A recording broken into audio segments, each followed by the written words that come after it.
Hello guys, tu nyong video tak kat na sim kit nutin nah. Tu nya sim dia hi le.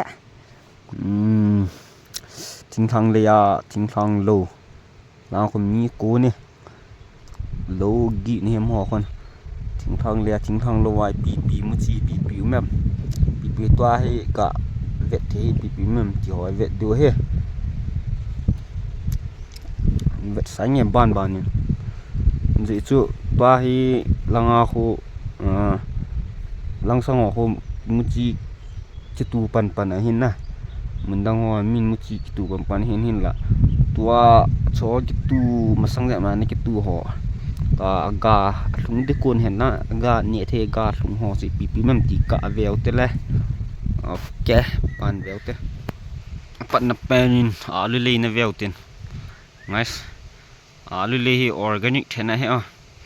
ima cha har kiti ho ki thla lu hin la ting thang la he kho la ngai har ho ka thla ji har ho ka the ji pu win ti ama alia den na har ho so ma ngan si den hin lo ima cha kap lu he alu ho hung pa pan in alu khut phat ni hi wa di tai gu hoya hoi hin gu ga azu hen lang le nal che hin gu zu lo ya he tam khat hoi nau thla sam che ta dai thla che tan ti ham lo lin the jingin achung lang pe ge kho hin la hin le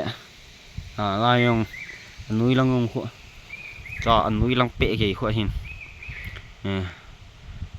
ni sa tha dai langa camera che kap se nal mo the jing in la alu yang pa man ne khut pa ting le dei ngai cha nu ma le pre order na ki bol na sa theu tai ji tu har ma cha ki tha lo hi ya he lo ma sa je kap lo hi ya he na dei te di hin an gi sei ma sat wang pha hi ji ngi te khoi bol du dan ta he ngi khut wa de tai cha pa ho khut pha ne ti le cha pa ho ai hong pul tha na pa ho he hong pul tha bon chang pa tha chai te na khut pha ni ti chu in nga du dan tai awan na veu te le ha la kan te ni me mane an kam wang hi ni sa ha sat wala gozu lo na sot pha na hi ta lung ta bang ma an ne gam tan awang se su gam tan ni wanga hi chola ai tam ta ki zu do hi tai an kam hi ya am khat man jen ni ki zu do hi tai ti ya he wang se su gam wa hi tan wang se su ki la cha awang ho hi lo wa lung ni ho hi lo wa cha ka ga ma tan ji su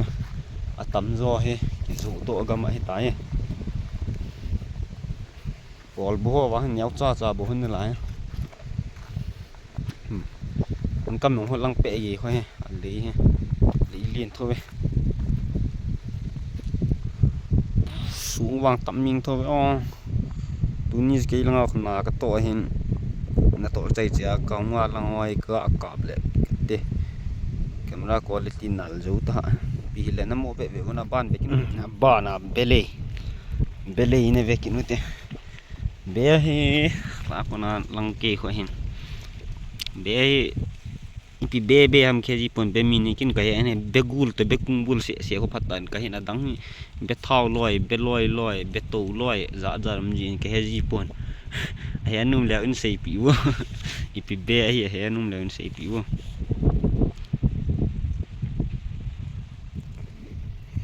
nice to alo muchi ke pan hi lo le ke do ke lo lai ho te so ho he na pna chung lang ge kho hin pi ki tu hi za nam kim ki tu yeng hin lai ko la he natural hal kaman har hi kon ka the ji lo hin e cha har the a le lo hi cha vai na har the lo ti ki bol hin wang har ki then ai khan ho sa nga he min de yong de zo ben tu yong zo e so ma he khoi kun lu wang he in ni ele al then dan he sei dan te wa ne pi la guys mo le thla ho num thei le jingin lai lo ki bol se ki wa loi nya loi yengin u yong cha hat ta ve ta he organic farming ngen he har ma cha da lawal melei ke bol ngen ipela video sim nau chan chung hin ting video sen jong pata bulap na chen ge ni vet pi jang ki pamen like share subscribe ni bol pi ki di min tim nang kan nei ki no he chan cha tan te ke pai pau te